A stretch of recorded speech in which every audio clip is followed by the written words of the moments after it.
हरे कृष्णा। सभी को प्रणाम। कार्तिक महामहोत्सव की जय।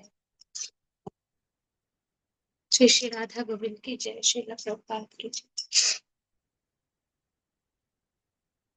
नमामीश्वरं सच्चिदानन्दरूपम् लसत्कुण्डलं गोकुले व्रजमानम् यशोदाभियोलोकलाथवमानम् परामृष्टमत्यन्ततो धृत्य गोप्या यशोदाभियोलोकलाधवमानम् परामृष्टमत्यन्ततो धृत्य गोप्या रुदन्तं मुहुर्नेत्रयुग्मं रुजन्तम् करं भोजयुग्मेन सातङ्कनेत्रम् मुहुर्श्वासकम्पत्रिरेखाङ्ककण्ठा स्थितग्रैवं दामोदरं भक्तिबद्धम् मुहुर्श्वासकम्पत्रिरेखाङ्ककण्ठा स्थितग्रैवं दामोदरं भक्तिबद्धम् इति दृक्ष्यलीलाभिरानन्दकुण्डे स्वघोषं निमाजन्तम् आख्यापयन्तम् तदीयेषिताग्नेषु भक्तिर्जितात्वा पुनः प्रेमतस्तं शतावृत्तिबन्धे तदीयेषिताग्नेषु भक्तिर्जितात्वाम् पुनः प्रेमतस्तं शतावृत्तिबन्धे वरं देवमोक्षां न मोक्षावधिम्बा न चान्यं वृणेऽहं वरेशादपीह इदं ते वपुर्नाथ गोपालबालम् सदा मे मनस्याविरस्तां किमन्ये इदं ते वपुर्नाथ गोपालबालम् सदा मे मनस्याविरस्तां किमन्ये इदं ते मुखाम्भोजम् अत्यन्तनीलैः घृतं कुन्तलैः स्निग्धरक्तैश्च गोप्या मुहुश्चुम्बितं बिम्बरक्ताधरं मे मनस्याविरस्तामलां लक्ष्यलभे मुहुश्चुम्बितं बिम्बरक्ताधरं मे मनस्याविरस्तामलां लक्ष्यलभे नमो देवदामोदर अनन्त विष्णु प्रसीदो प्रभो दुःखजलाब्धिमग्नम् कृपादृष्टिवृष्ट्यातिदिनं वतानु गृहाणे क्षमामाज्ञमेध्यक्षिदृश्या कृपादृष्टिवृष्ट्याति दिनं वतानु गृहाण क्षमामाज्ञमेध्यक्षिदृश्या कुबेरात्मजौ बद्धमूर्तैव यद्वत् त्वया मोचितौ भक्तिभाजौ कृतौ च तथा प्रेम भक्तिं स्वकामे प्रयच्छ न मोक्षे ग्रहो मिष्टिदामोदरेह तथा प्रेम भक्तिं स्वकामे प्रयच्छ न मोक्षे ग्रहो मिष्टिदामोदरेह नमस्तेऽस्तु धाम्ने स्फुरदीप्तिधाम्ने त्वदीयोदरायाथा विश्वस्य धाम्ने नमो राधिकायै त्वदीयप्रियायै नमो अनन्तलीलाय देवाय तुभ्यम् नमो राधिकायै त्वदीयप्रियायै नमो अनन्तलीलाय देवाय तुभ्यम् हरे कृष्णा हरे कृष्णा कृष्णा कृष्णा हरे हरे हरे राम राम राम हरे हरे हरे कृष्णा कृष्णा कृष्णा हरे हरे हरे राम राम राम हरे हरे हरे कृष्णा कृष्णा कृष्णा हरे हरे हरे राम राम राम हरे हरे। हरि बोल। श्री श्री राधा दामोदर की जय। श्री श्री राधा गोविंद की जय। हरे कृष्णा। धन्यवाद सभी। सभी को दामोदर मास की बहुत बहुत शुभकामनाएं। तो अब हम आरंभ करते हैं आज के सत्र। ओम अज्ञानतिमिरान्धस्य ज्ञानाञ्जनशलाकया चक्षुरुन्मिलितं येन तस्मै श्रीगुरवे नमः। नमो विष्णुपादाय कृष्णपृष्ठाय भूतले श्रीमते भक्तिवेदान्त स्वामिनिति नामिने। नमस्ते सारस्वते देवे गौरवाणी प्रचारिणे निर्विशेष शून्यवादी पाश्चात्यादेशतारिणे। जय श्री कृष्ण चैतन्य प्रभु नित्यानंदा श्री अद्वैत गदाधरा श्रीवासादि गौर भक्त वृंदा। हरे कृष्णा कृष्णा कृष्णा हरे हरे हरे राम राम राम हरे हरे। ओम नमो भगवते वासुदेवाय। ओम नमो भगवते वासुदेवाय। ओम नमो भगवते वासुदेवाय।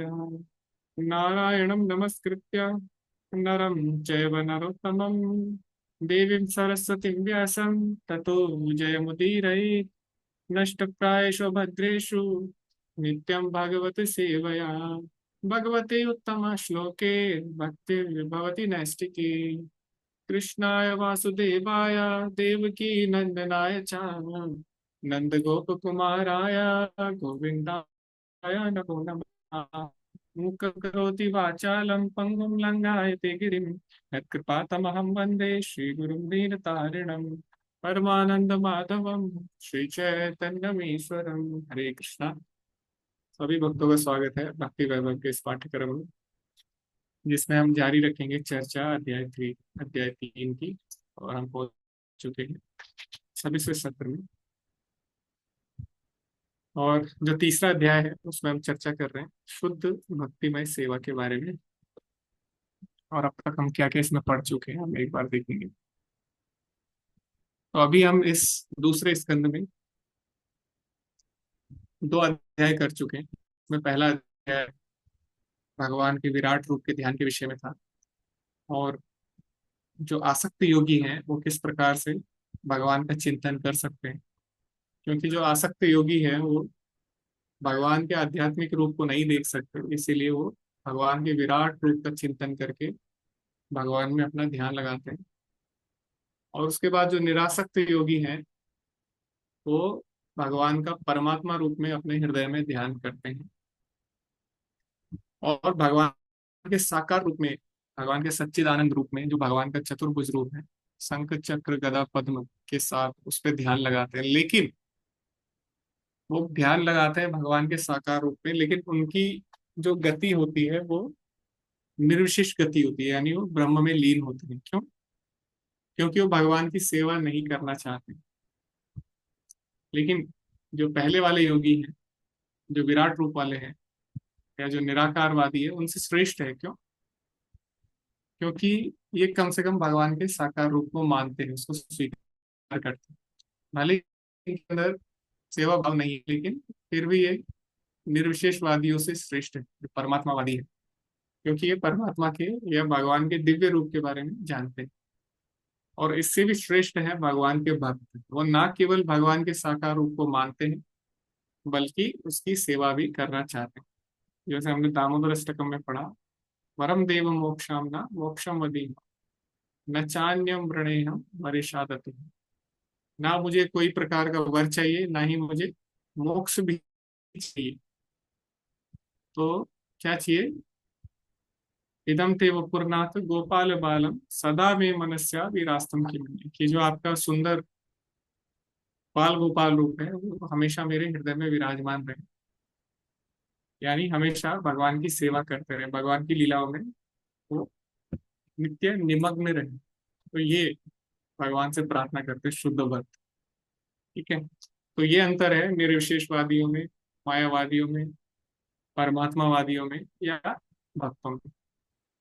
ये थोड़ा सा छोटा सा अंतर है, और इस छोटे से अंतर से ही उनकी जो गति है वो बिल्कुल अलग हो जाती है। जैसे आप किसी हाईवे पे जाते हैं तो थोड़ा सा भी अगर आपने टर्न ले लिया तो हम बिल्कुल दूसरे शहर में पहुंच सकते हैं। तो ऐसी ही भक्ति में भी हमारी फिलोसफी क्या है वो निर्भर करती है। ठीक है, उस पर हमारी गति निर्भर करेगी। अगर हम मायावादी हैं या परमात्मावादी हैं तो हम केवल भगवान के निर्विशेष तेज तक ही पहुंच सकेंगे। और अगर हम भगवान के प्रति भक्ति भाव रखें तो हम भगवान के धाम पहुंच सकते हैं। तो हमें रॉन्ग टर्न नहीं लेना है, वरना हमारी गति बदल सकती है। तो अभी हमने यहाँ पे क्या क्या चर्चाएं की हैं? अभी यहाँ पे शुद्ध भक्ति की चर्चा की गई है, लेकिन शुद्ध भक्ति का महत्व क्या है वो कैसे पता लगेगा? पहले बताएंगे कि वास्तव में देवी देवताओं की पूजा क्या है, और उसकी महानता के बारे में बताया गया। फिर उसके बाद बताया गया कि जो भक्ति है भगवान की वो इससे भी श्रेष्ठ है। तो ये विशेष प्रकार का रस है, जब किसी चीज का महत्व बताया जाता है तो सबसे पहले उसके जो विपरीत चीज है उसको बहुत ही बढ़ा चढ़ा के बताया जाता है, और उसके बाद बताया जाता है कि ये जो वस्तु है इससे भी श्रेष्ठ दूसरी वस्तु है। तो इससे जो दूसरी वस्तु है उसके बारे में बिना बताए उसकी हमें महानता पता लग जाती है। तो यहाँ पे देवी देवताओं की पूजा के बारे में बताया गया है कि कौन से कार्य के लिए, कौन से सिद्धि के लिए कौन से देवी देवता के पास जा रहे हैं, और अनेक प्रकार के कार्य, अनेक प्रकार की इच्छाएं बताई गई है। लेकिन उसके बाद बताया कि कोई भी इच्छा हो भगवान की शरण में ही जाना चाहिए, वास्तव में वही सबसे श्रेष्ठ है। अंत में ये कहा गया है, अकाम सर्व काम हुआ मोक्ष कामोदारधि तीव्रेण भक्ति योगेन यजेत पुरुषम परम। ये इसी अध्याय में ये श्लोक आएगा। तो हम चर्चा करते हैं अपनी जारी, और हम बुक अभी पढ़ेंगे। तो आप जो पढ़ने के इच्छुक है आप हैंड रेस करना, फिर हम इसको चालू करेंगे। ओके, तो हम आरंभ के श्लोक पढ़ रहे थे जिसमें वेदों में जो विभिन्न प्रकार के देवी देवता हैं, कौन से कार्य के लिए, कौन से पुरुषार्थ के लिए हमें कौन से देवी देवता के पास जाना चाहिए, यहाँ पे बोला गया था। जो व्यक्ति निर्विशेष ब्रह्म ज्योति में लीन होने की कामना करते हैं उसे वेदों के स्वामी यानी भगवान ब्रह्मा या विद्वान पुरोहित बृहस्पति की पूजा करनी चाहिए। जो प्रबल काम वासना का इच्छुक हो उसे इंद्र की पूजा करनी चाहिए। जो अच्छी संतान का इच्छुक हो उसे प्रजापतियों की पूजा करनी चाहिए। इस प्रकार यहाँ पे अनेक देवी देवताओं का वर्णन हुआ था, और ये हमने पढ़ा था। इसके बाद हम अगले श्लोक पे आते हैं, 8वें श्लोक पे, और इसमें भी बताया गया है और विस्तार से। धर्मार्थ उत्तम श्लोकम तंतु तन्वन पितृयजेत रक्ष काम पुण्य जना नोजस कामो मरुत्कणान। ज्ञान के आध्यात्मिक विकास के लिए मनुष्य को चाहिए कि भगवान विष्णु या उनके भक्त की पूजा करें, और वंश की रक्षा के लिए तथा कुल की उन्नति के लिए उसे विभिन्न देवी देवताओं की पूजा करनी चाहिए। तो यहाँ पे दो प्रकार के व्यक्ति हैं।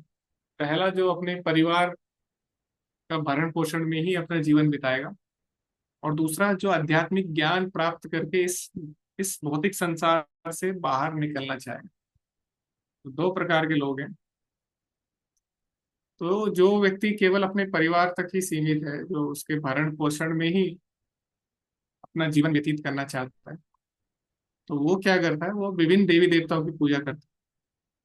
और ये जो ये जो बात है, ये कथन है, ये बिल्कुल सत्य है। क्योंकि हम देखते हैं कि बहुत सारे लोग इसीलिए देवी देवताओं की पूजा करते हैं कि हमारे परिवार सुखी रहे, हमारे परिवार में कोई कष्ट ना आए किसी पे। अच्छा है, लेकिन जो व्यक्ति उन्नत होना चाहता है आध्यात्मिक ज्ञान में और इस भौतिक संसार से बाहर निकलना चाहते हैं, क्योंकि आप अपने परिवार की रक्षा नहीं कर सकते।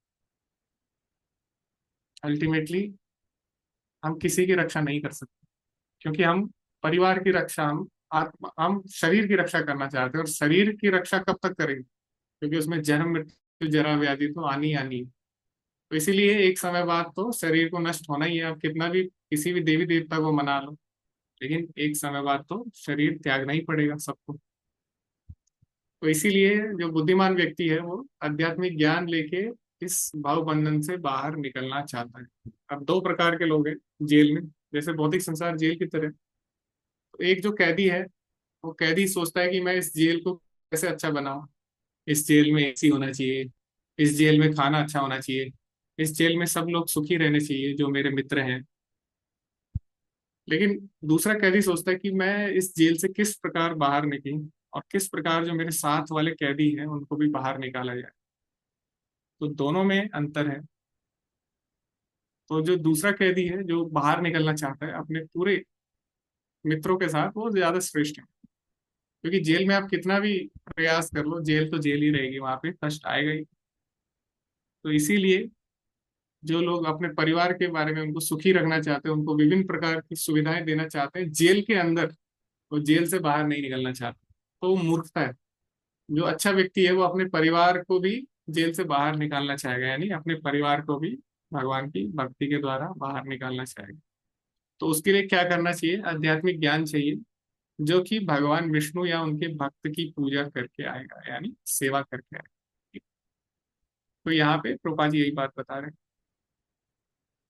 कि धर्म पथ, आध्यात्मिक विकास के पथ पर उन्नति करने अंतोतो गत्वा भगवान विष्णु के साथ उनके निर्विशेष चीज, उनके अंतर्यामी परमात्मा स्वरूप तथा और आध्यात्मिक ज्ञान लेके उनके साक्षात साकार रूप की सेवा कर सकते हैं।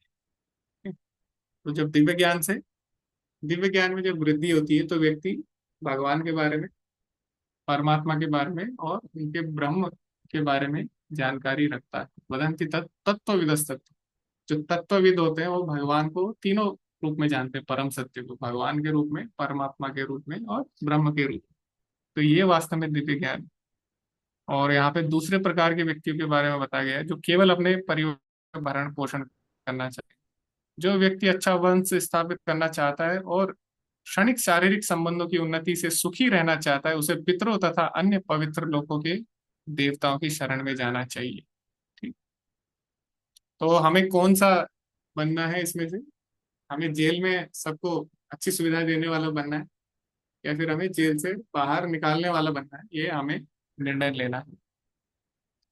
राज्य कामो मनु देवान निर्रतिम त्वा विचरन् यजेत, काम कामो यजेत सोमा, काम पुरुषम परम। यहाँ पे बोला गया है जो व्यक्ति राज्य पाना चाहता है, राज्य काम हो, तो उसको क्या करनी चाहिए? मनु देवान, जो मनु है उनकी पूजा करनी चाहिए। और जो व्यक्ति शत्रुओं पर विजय प्राप्त करना चाहता है उसे असुरों की ओर, जो इंद्रिय तृप्ति चाहता है उसे सोम, सोम मतलब चंद्रमा की पूजा करनी करनी चाहिए। ठीक है? और जो व्यक्ति किसी भी प्रकार के भोग की इच्छा नहीं रखता है, यानी सोमम अकाम, अकाम यहाँ पे अकाम मतलब जो कोई भी इच्छा नहीं रखता, उसे पुरुषम परम, परम पुरुष यानी भगवान विष्णु की पूजा करनी चाहिए। तो कोई भी प्रकार की भौतिक इच्छा नहीं रखता, उसको भगवान विष्णु की पूजा करनी चाहिए। देखो पहले यहाँ पे बिल्कुल देवी देवताओं की पूजा के बारे में बताया गया, उसके बाद बताया गया कि भगवान विष्णु और देवी देवताओं की पूजा में क्या अंतर है। यहाँ पे दोनों बताया जा रहा है कि आध्यात्मिक ज्ञान चाहिए, इस संसार से बाहर निकलना है तो भगवान विष्णु की पूजा करनी है।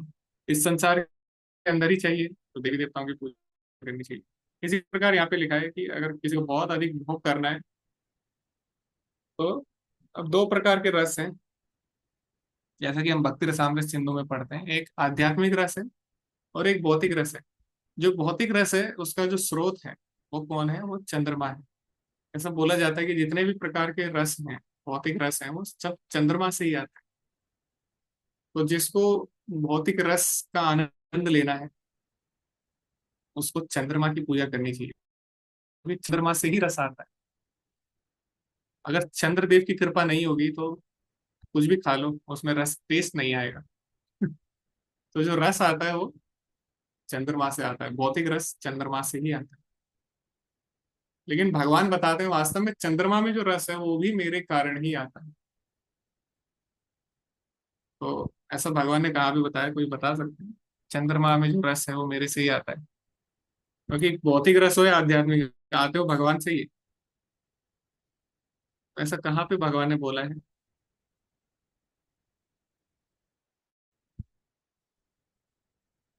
ये हरे कृष्ण हरे। तो वो 8 चैप्टर में रसम अप्सु कौनते बताए हैं, और लास्ट में भी जो वो चंद्रमा तो के। वो तो पानी का बताया, रसोम हाँ अपसु, पानी, मैं हाँ वो तो पानी का। पानी में स्वाद हूं, लेकिन हाँ चंद्रमा में रस हूँ, ऐसा वो भी भगवान ने लास्ट बोला। लास्ट लास्ट चैप्टर में श्लोक का नंबर मैंने नहीं लिया। वो भगवान के विभूति योग जो है, और भगवान का विभूतियों में भी बताया, और जो अंत में 15वां अध्याय है, हाँ 15वें अध्याय 15। में ये जो श्लोक है, 15वें श्लोक से पहले 12, 13, 14, 15 ये जो श्लोक है, इस सब में भगवान बता रहे हैं कि भगवान किस प्रकार से हमारी सहायता करते हैं। और भगवान बताते हैं सोमो भूतवा रसात्मक, अच्छा। हाँ। कि मैं चंद्रमा में रस मेरे कारण ही है, ऐसे भगवान बताते हैं। ठीक हरि है, हरे कृष्ण। भगवत गीता की 15वें अध्याय में भगवान ने बताया सोमो भूतवा रसात्मक, कि चंद्रमा में जो रस है वास्तव में मेरे कारण ही है। तो अगर कोई व्यक्ति भगवान,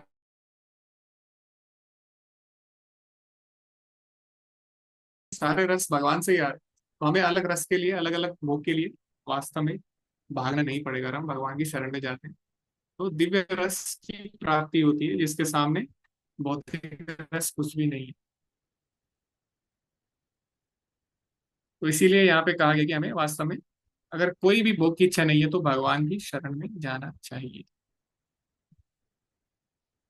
ऐसा कहा गया। और जो सांसारिक भोग है उसमें रस तो है, नो डाउट। अगर नहीं होता तो लोग क्यों भोग करते? लेकिन और उसमें कमी क्या है? उसमें कमी ये है कि जो सांसारिक भोग है वो अंत में हमें दुख देता है। शुरू में अच्छा लगेगा, जैसे प्रभुपाद जी बोलते हैं कि सांसारिक रस कैसा है, सांसारिक भोग जैसे ब्लेड की टिप पे शहद लगाए, उसको चाटने जैसा है। अच्छा तो लग रहा है, लेकिन उससे क्या होती है, हमारी जीभ भी कटती है। ऐसे ही हम जो भी भोग करते हैं अंत तो गत्वा वो दुख ही देते हैं।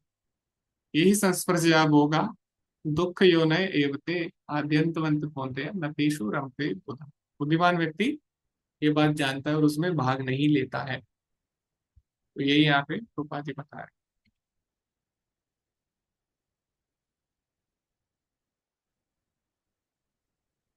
अभी जो बहुत ही प्रसिद्ध श्लोक है श्रीमद् भागवतम का, अभी देखो, अभी तक बात चल रही थी देवी देवताओं की, उसके बाद तुलना की गई देवी देवताओं की भगवान की भक्ति की, और उसके बाद धीरे धीरे शुद्ध भक्ति की चर्चा यहाँ पे आरंभ हो गई है।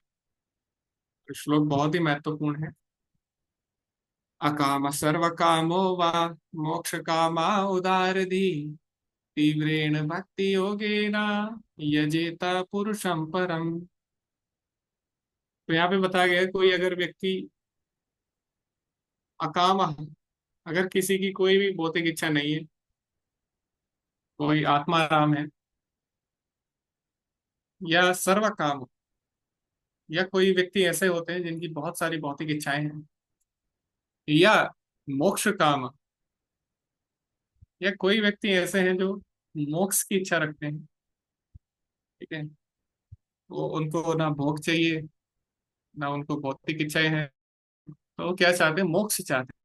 और मोक्ष कामी को ही श्रेष्ठ माना जाता है साधारण है। उदारधि, उदारधि मतलब होता है जो अच्छी बुद्धि वाला व्यक्ति है। अगर कोई अच्छी बुद्धि वाला व्यक्ति भी है, ज्ञानी व्यक्ति है, तो उसको भी क्या करना चाहिए, सबको तीव्रेण भक्ति योगी है ना, भक्ति योग में उन्नति करनी चाहिए, भक्ति योग में आगे बढ़ना चाहिए तीव्र गति से। और यजेत पुरुषम परम, वो कैसे होगा? भगवान की सेवा करके, भगवान की पूजा करके। तो इसीलिए किसी भी प्रकार के व्यक्ति हो, उसको भगवान की शरण में जाना चाहिए। अगर आपको भौतिक लाभ भी चाहिए तो भी आपको भगवान की शरण में ही जाना चाहिए, और किसी देवी देवता की शरण में नहीं जाना चाहिए। जैसे एक पत्नी है, अगर उसको कुछ भी चाहिए तो उसको अपने पति से ही या अपने परिवार से ही लेगी ना। तो ऐसे ही हमारे जो पति है वो भगवान है, हमारे स्वामी भगवान है। तो हमें अगर कुछ भी चाहिए तो उन्हीं से लेना चाहिए, ठीक है? तो वही वास्तव में एक निष्ठता कहलाती है। अनन्य भक्ति का मतलब यही है कि हमें भगवान जो भी है भगवान देखेंगे, हमें किसी के आगे जाने की जरूरत नहीं है, आवश्यकता नहीं है। अगर हम किसी के आगे जा रहे हैं तो इसका मतलब है हम भगवान के प्रति एकनिष्ठ नहीं है, यानी हमें विश्वास नहीं है कि भगवान हमारा कल्याण करेंगे। और ये अपराध हो जाता है एक प्रकार का। जैसे हम 10वां नाम अपराध पढ़ते हैं कि भगवान के नाम में विश्वास ना होना, तो वो क्या है? 10वां नाम अपराध है। वैसे ही भगवान में विश्वास ना होना, भगवान के नाम में विश्वास ना होना, दोनों एक ही है। क्यों? क्योंकि भगवान और भगवान के नाम में अंतर नहीं है। तो बहुत बड़ा अपराध है ऐसा सोचना है कि भगवान तो हमारी इच्छा पूरी नहीं कर सकते, और उस मंदिर में जाके उस देवता से तो इच्छा पूरी हो जाती है। नो डाउट इच्छा पूरी हो जाएगी, लेकिन अंत तो गत्वा ऐसी इच्छाएं हमारा विनाश ही करती है। जैसे कई लोग होते हैं, मैंने देखा है, उनके पुत्र नहीं होते या जो भी है उनके बच्चे नहीं होते, संतान नहीं होती। लोग बहुत प्रयास करते हैं, देवी देवताओं की पूजा करते हैं, व्रत रखते हैं, और बच्चा हो जाता है, ऐसी बात नहीं। लेकिन वो बच्चा इतना तंग करता है, इतना परेशान करता है, ऐसे ऐसे कार्य कर देता है कि माता पिता बाद में पछताते हैं। वो सोचते हैं इससे अच्छा ये ना ही होता तो सही, क्योंकि वो कुछ ऐसा कर देता है कि जिससे उनको बहुत ही ज्यादा दुख मिलता है, बहुत ही ज्यादा कष्ट मिलता है। तो भगवान ने जो भी हमें दिया है या जो भी नहीं दिया, वास्तव में हमारे कल्याण के लिए ही है। माता पिता अगर बच्चे को मोबाइल नहीं देते हैं, उनको पता है इसके एग्जाम आने वाले हैं और कब देना है उनको ये भी पता है। हमारे पास जो भी आ रहा है, जो भी नहीं आ रहा है, भगवान की इच्छा से ही हो रहा है, क्योंकि भगवान कुछ ना कुछ चाहते हैं, हमें कुछ ना कुछ हमारा सुधार करना चाहते हैं। तो इसीलिए कुछ भी हमें भगवान की शरण में जाना चाहिए। तो क्या आप शास्त्रों से कोई ऐसा उदाहरण दे सकते हैं जिसमें व्यक्ति भौतिक इच्छा से भगवान के पास गया लेकिन अंत में शुद्ध हो गया? क्योंकि भगवान देते हैं, ऐसा नहीं है भगवान नहीं देते हैं, लेकिन कब देंगे? जब हमारा हृदय शुद्ध हो जाएगा। जी, हरे कृष्णा, आनंद। हरे कृष्ण प्रभु जी, धन्यवाद प्रभु जी। ध्रुव महाराज का आता है ना उदाहरण।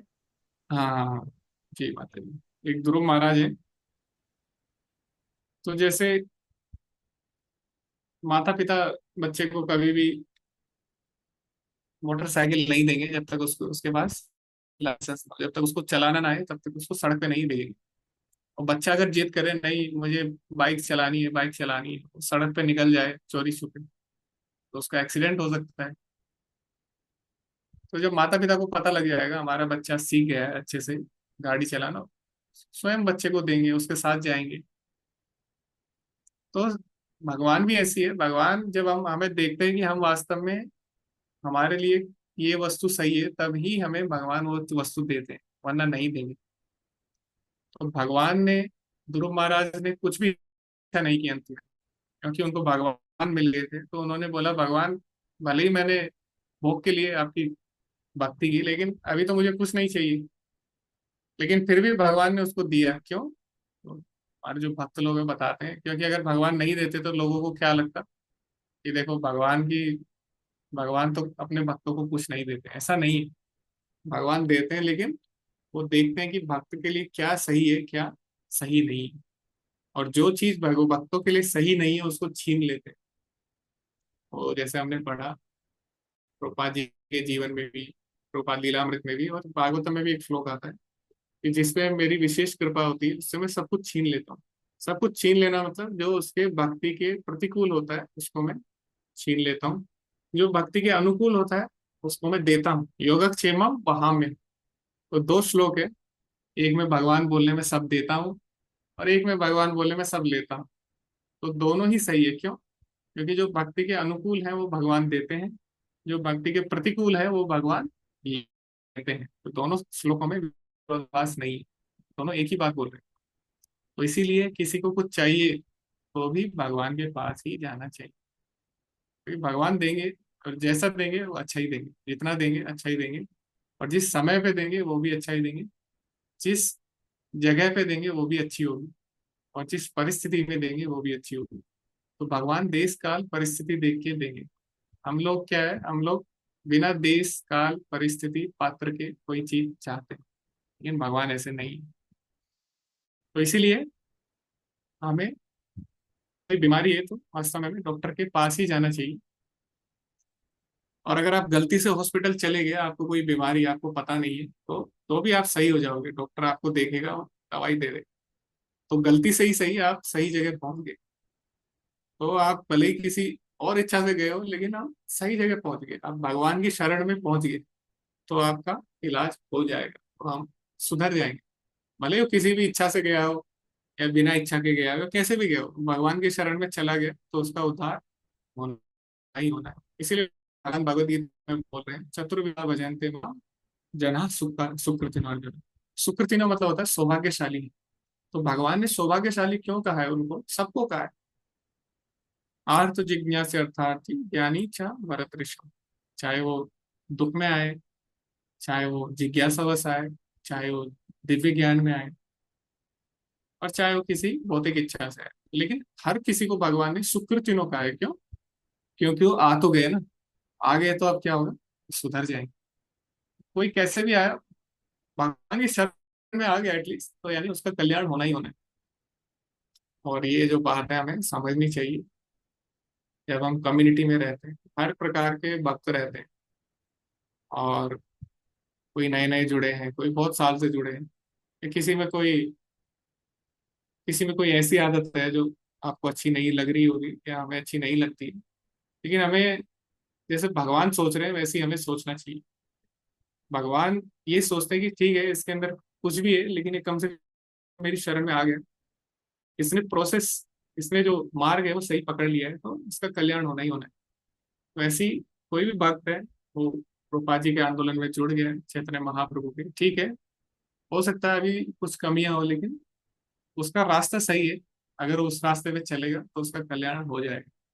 ठीक है, तो हमें ऐसा सोचना चाहिए, इससे आपस में प्रेम बढ़ेगा। क्योंकि दवाई की जरूरत तो बीमार को ही है ना, तो हमारे अंदर सब में कोई ना कोई कमी है, और वो तभी सही होगी जब हम भगवान की भक्ति करेंगे। तो इसीलिए हॉस्पिटल में क्या है, सब पेशेंट है, सब बीमार है, और डॉक्टर भी है, लेकिन डॉक्टर बहुत कम रहते हैं। डॉक्टर तीन चार रहेंगे, पेशेंट कम से कम 500 600 रहेंगे। तो इसीलिए डॉक्टर भी है, अच्छे भक्त भी हैं, जो ट्रीट कर रहे हैं, सबको सबका इलाज कर रहे हैं, और पेशेंट ज्यादा है, यानी जो लोग सुधार करना चाहते हैं वो लोग ज्यादा है। तो इसीलिए जो भी है डॉक्टर के पास है तो उनका इलाज हो जाएगा। तो इस प्रकार सभी को भगवान की भक्ति करनी चाहिए। तो जैसे हम लोग ऐसा बोला जाता है कि हमें अगर विघ्न दूर करना हो तो हमें किसकी पूजा करनी चाहिए?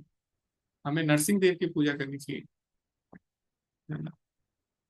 क्योंकि हम देखते हैं विघ्न दूर करने के लिए अधिकतर लोग गणपति की पूजा करते हैं, और वेदों में भी बताया गया है उनको विघ्नहर्ता कहा गया है।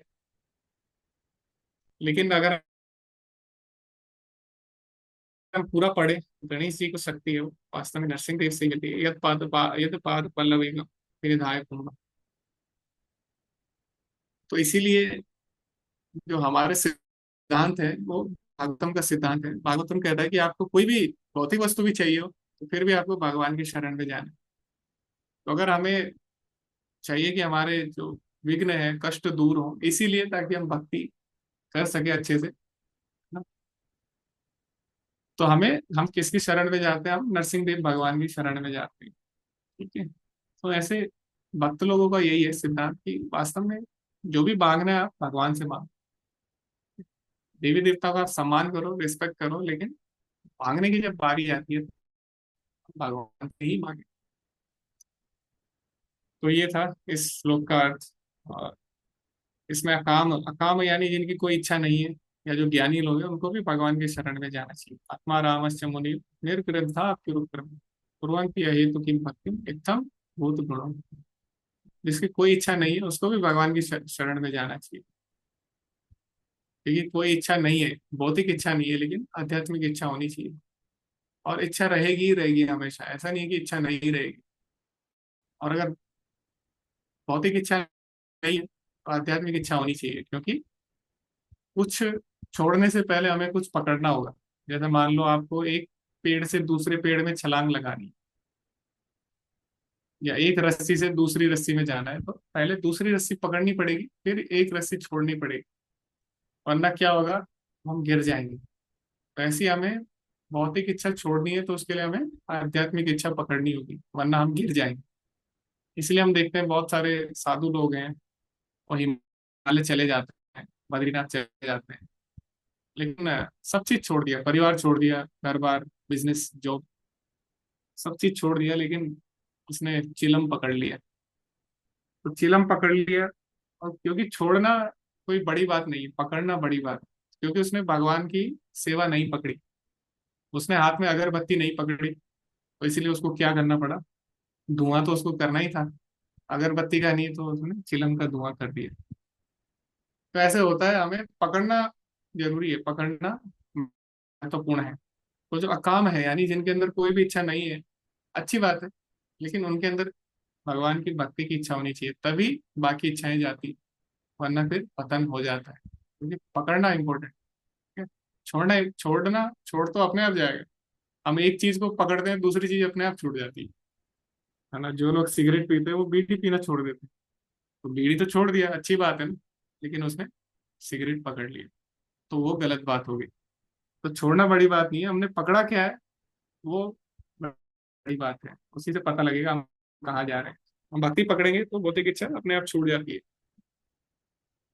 तो ये यहाँ पे कहा गया है, और प्रभुपाद जी भी यहाँ पे यही बोले, अकाम वो है जिसकी कोई भी भौतिक इच्छा नहीं है, लेकिन उसको भी परम पुरुष की शरण में जाना चाहिए। अकाम का अर्थ ये नहीं है कि पत्थर की तरह बैठ जाए, यहाँ पे प्रभुपाद जी बोल रहे हैं अकाम का अर्थ पत्थर की तरह निष्क्रिय जड़ होना नहीं है।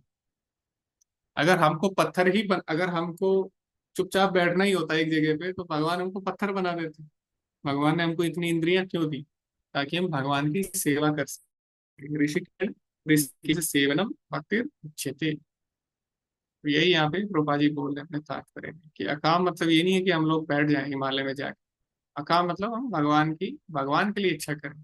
मैया सकता है मना पात, भगवान में आसक्ति लगाए। ठीक है, तो यही यहाँ पे बोल रहे हैं कि अकाम मतलब ये नहीं है कि जैसे निराकारवादी भगवान का ध्यान करते हैं कि हम अकाम हो जाएंगे, अब शून्य में ध्यान लगाएंगे, शून्य कर देंगे, ऐसा नहीं है।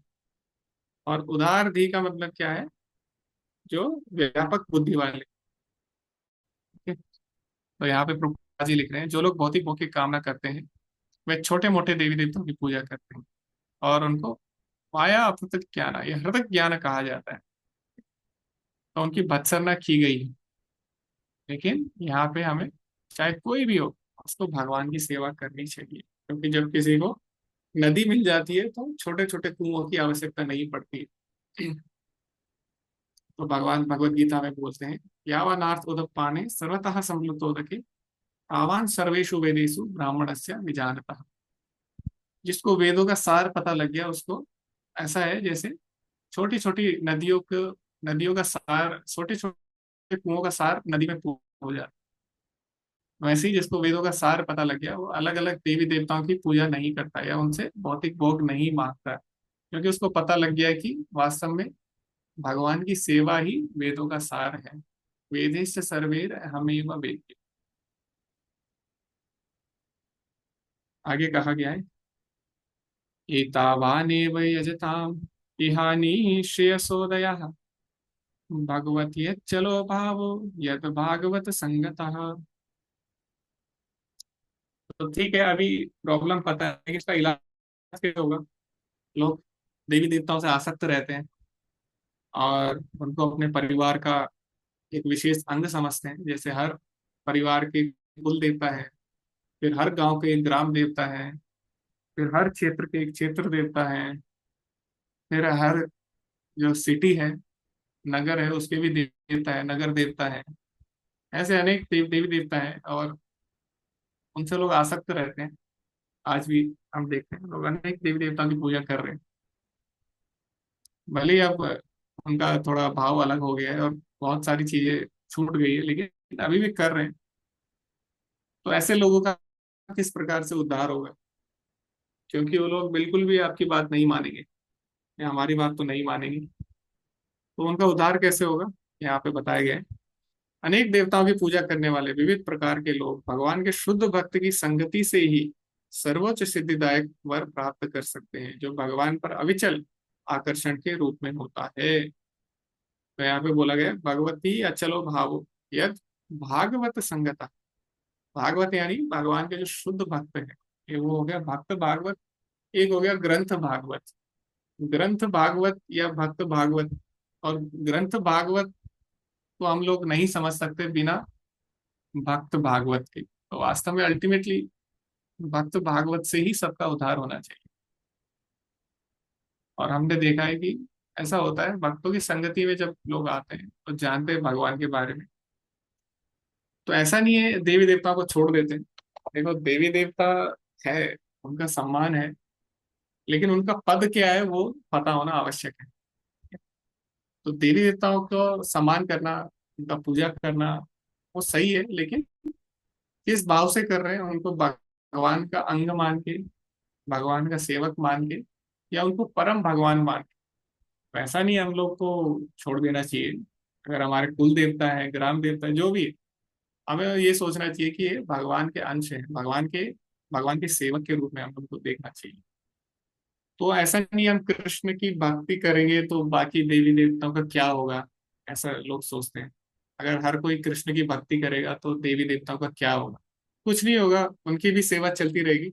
ऐसा नहीं है कि उनकी सेवा बंद हो जाएगी, लेकिन उनकी सेवा भगवान के सेवक के रूप में होगी।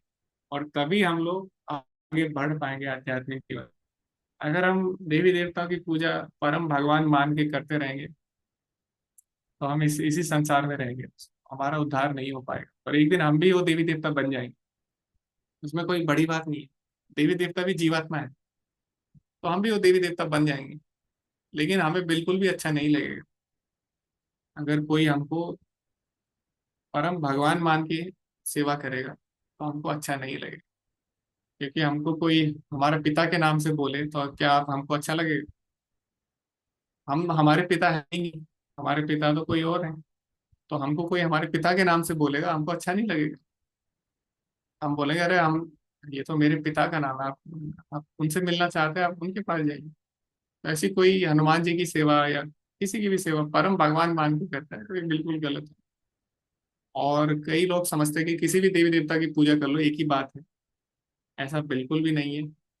भगवान भगवत गीता में बोलते हैं कि लोग क्या करते हैं, विभिन्न देवी देवताओं की पूजा करते हैं। ठीक है? कामस्य हृदय ज्ञान प्रत्यंते अन्य देवता। और विभिन्न भौतिक इच्छाओं के लिए, विभिन्न काम पूर्ति के लिए वो अनेक अनेक देवताओं की पूजा करते हैं।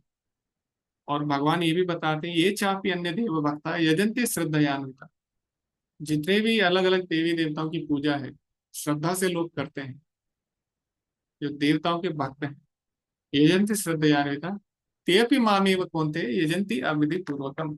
वो मेरी ही सेवा कर रहे हैं, मेरी पूजा करते हैं, लेकिन अविधि पूर्वकम। उनको पता नहीं होता कि सही विधि क्या है वास्तव में। तो भगवान की पूजा की सही विधि क्या है, वो भगवान ही बताते हैं। तो भगवान की पूजा की सही विधि है कि भगवान को परम भगवान मान के उनकी पूजा की जाए।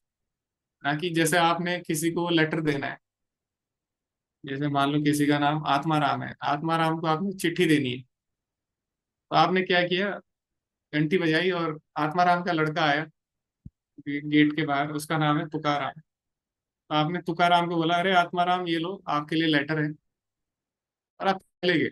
तो आपका काम तो हो जाएगा, क्योंकि वो लेटर तो जाएगा किसके पास, और आत्माराम के पास ही जाएगा, तुकाराम वहीं देगा। लेकिन तुकाराम को अच्छा नहीं लगेगा, अरे ये तो मुझे आत्माराम बोल के चले गया, तो मेरे पिताजी का नाम। वैसे आप कोई देवी देवता को नमस्कार करते हो, सर्वदेव नमस्कारम केशवम प्रतिगच्छति, तो कहा जाता है भगवान कृष्ण को ही जाता है। आप बोलोगे हे देवी देवता आप परम भगवान हो, वो बोलेगा भगवान शायद कोई आपको बुला रहा था, वो मेरे पास आ गया। भगवान बोलते हैं अच्छा अच्छा। तो सही है, आपका जो संदेश है वो तो पहुंच जाएगा, लेकिन वास्तव में सही तरीका नहीं है। सही तरीका ये है कि हम उनको भगवान के सेवक के रूप में जाने और फिर उनकी सेवा करें।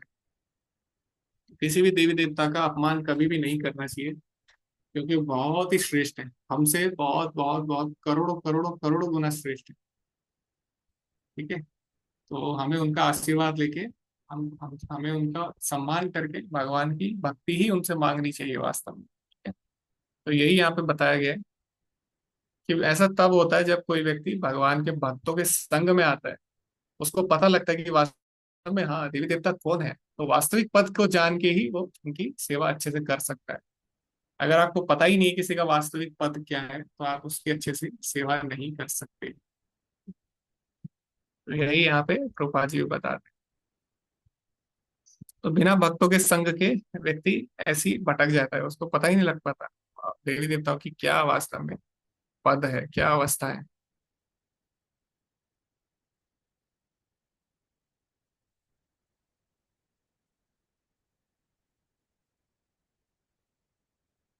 तो यहाँ पे प्रभुपाद जी बता रहे हैं कैसे विभिन्न जो आचार्य हैं उनके प्रयास से लोग भगवान की सेवा में लगे। जिस सर्वाधिक प्रामाणिक साहित्य को शंकर, रामानुज, मध्व, विश्व स्वामी, निम्बार्क तथा चैतन्य जैसे भारतीय आचार्यों ने स्वीकार किया, जिसका अध्ययन सभी महत्वपूर्ण महापुरुषों ने किया, वह भगवत गीता है। इनमें देवताओं की पूजा तथा उनके अपने अपने आवासीय लोकों का उल्लेख है। तो ऐसा नहीं है सबकी गति एक ही होगी, किसी भी देवता की आप पूजा करो, ऐसा बिल्कुल भी नहीं है। और साधारणतः लोग कृष्ण को भी एक देवता मानते हैं।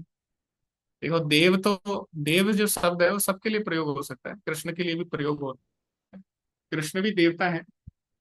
जैसे जो प्रधानमंत्री है वो भी मंत्री है, जो मुख्यमंत्री है वो भी मंत्री है, जो शिक्षा मंत्री है वो भी मंत्री है, लेकिन तीनों में अंतर है। प्रधानमंत्री भी मंत्री है लेकिन वो सबसे श्रेष्ठ है, उसके नीचे है मुख्यमंत्री या शिक्षा मंत्री। तो ऐसे ही कृष्ण भी देवता है, उसमें कोई डाउट नहीं है, लेकिन वो देवता से भी ऊपर है, वो परम देव। और हर देवता की पूजा के अलग अलग लाभ होते हैं। ऐसा नहीं है कि आप किसी भी देवता की पूजा करो तो आपको एक ही लाभ मिलेगा। यान्ति देवता देवान पितरन यान्ति पितृव्रता भूतानि यान्ति भूतेज्य यान्ति मत याजिनो अभिमा। जो देवता की पूजा करता है वो देवलोक जाता है, जो पितरों की पूजा करेगा वो पितृलोक जाएगा, जो भूत प्रेतों की पूजा करेगा या तामसी पूजा करेगा वो भूत प्रेत बन जाएगा, और जो भगवान की पूजा करेगा वो भगवान के पास जाएगा। और भगवान के पास जाएगा, भगवान बताते हैं भगवान के पास का मतलब क्या है। भगवान के पास का मतलब है आप ब्रह्म भूतनाथ तो कहाँ पुनरावर्तिन, और चाहे आप इस लोक में किसी भी देवी देवता की पूजा करो, चाहे आप ब्रह्मा जी के लोक तक चले जाओ जो सभी देवी देवताओं के लोक से ऊपर है, तब भी क्या होगा, आपको दोबारा इस संसार में आना पड़ेगा। लेकिन मामुपेति तु कौन्तेय पुनर्जन्म न विद्यते, भगवान बोलते लेकिन अगर आप मेरी पूजा करोगे, मेरी भक्ति करोगे, तो आपको जन्म मृत्यु से छुटकारा मिल जाएगा। यानी दोनों में अंतर है, देवी देवताओं की पूजा में और भगवान की पूजा में यही अंतर है। एक में हम इसी संसार में घूमते रहेंगे, और एक से हम भगवान की जो माया शक्ति उससे बाहर निकल के भगवान की भक्ति कर सकते हैं। तो दोनों की गति भी अलग है, ऐसा नहीं है कि सब एक है। सब एक कैसे हो सकता है।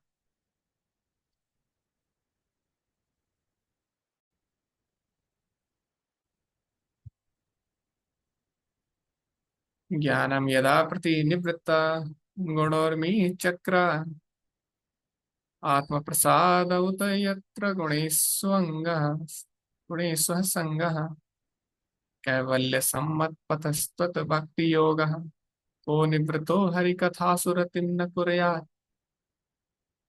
तो यहाँ पे बोला गया है कि जो भगवान हरि विषयक दिव्य ज्ञान है वही वास्तव में ज्ञान है, जिससे भौतिक गुणों की तरंगे तथा भावरे भावरे पूरी तरह से थम जाती है। ऐसा ज्ञान भौतिक आसक्ति से रहित होने के कारण आत्मतुष्टि प्रदान करने वाला है, और दिव्य होने के कारण महापुरुषों द्वारा मान्य है। तो भला ऐसा कौन है जो इससे आकर्षित नहीं होगा। यहाँ पे बोला गया को निवृत्तो हरि कथासु रतिम न कुर्यात्, ऐसा कौन होगा जो भगवान की कथा में रति यानी आसक्ति नहीं उत्पन्न करेगा। तो यहाँ पे बोला गया है कि वास्तविक ज्ञान क्या है। वास्तविक ज्ञान है जन्म मृत्यु जरा व्याधि दुख दोषानुदर्शनम। ये देखना कि जो वास्तविक दुख है और जन्म मृत्यु जरा व्याधि है, उससे बाहर कैसे निकला जाए, वही वास्तविक ज्ञान।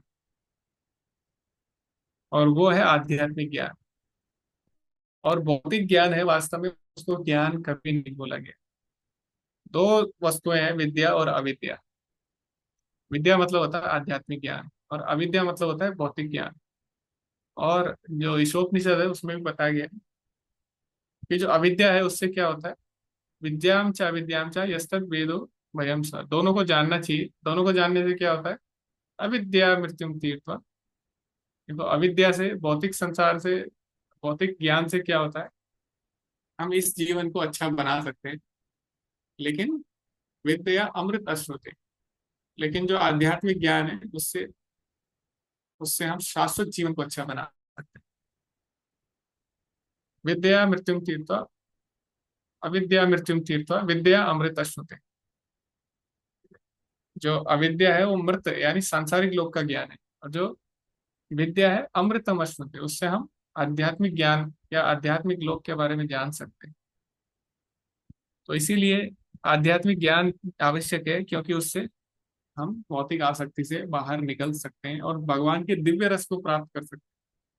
और जो आध्यात्मिक आध्यात्मिक रस है उसी का एक छोटा सा अंश है भौतिक रस। तो इसीलिए कौन व्यक्ति ऐसा नहीं होगा जो आध्यात्मिक रस चाहे, क्योंकि आध्यात्मिक रस भौतिक रस से करोड़ों करोड़ों करोड़ों करोड़ों गुना बड़ा है, उसकी कोई तुलना नहीं है। हमें किसके लिए प्रयास करना चाहिए, आध्यात्मिक रस के लिए प्रयास करना चाहिए। और वो तभी संभव है जब हम हरि कथा सुनते हैं। हरि कथा में ही ऐसा रस है और कहीं भी नहीं है। तो इसीलिए सबको हरि कथा के लिए प्रयास करना चाहिए। और प्रभुपाद जी यहाँ पे बोलते हैं इस अवस्था को प्रतिनिवृत्त गुणोर भी कहा गया है। और इसी से क्या होता है, आत्म प्रसाद मिलता है, यानी आत्मा को तुष्टि मिलती है। अब यहाँ पे जो शौनक ऋषि हैं वो कुछ जिज्ञासा करते हैं और उसको हम आगे कंटिन्यू करेंगे। अभी यहाँ तक किसी का कोई डाउट है तो आप पूछ सकते हैं। हरे कृष्ण।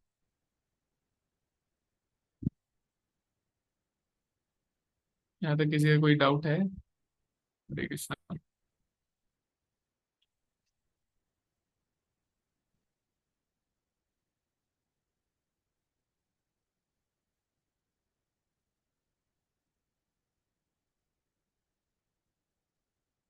ओके, किसी का कोई डाउट नहीं है तो हमने 6 बजे से अभी अ, नगर संकीर्तन आरंभ किया है। हम लोग उसमें जाते हैं, 8:30 बज जाते हैं लगभग। तो इसीलिए हम 5 से 6 अभी क्लास रखेंगे एटलीस्ट। ओके, किसी का कोई डाउट है आप पूछ सकते हैं, वरना हम एंड करेंगे। किसी का डाउट नहीं?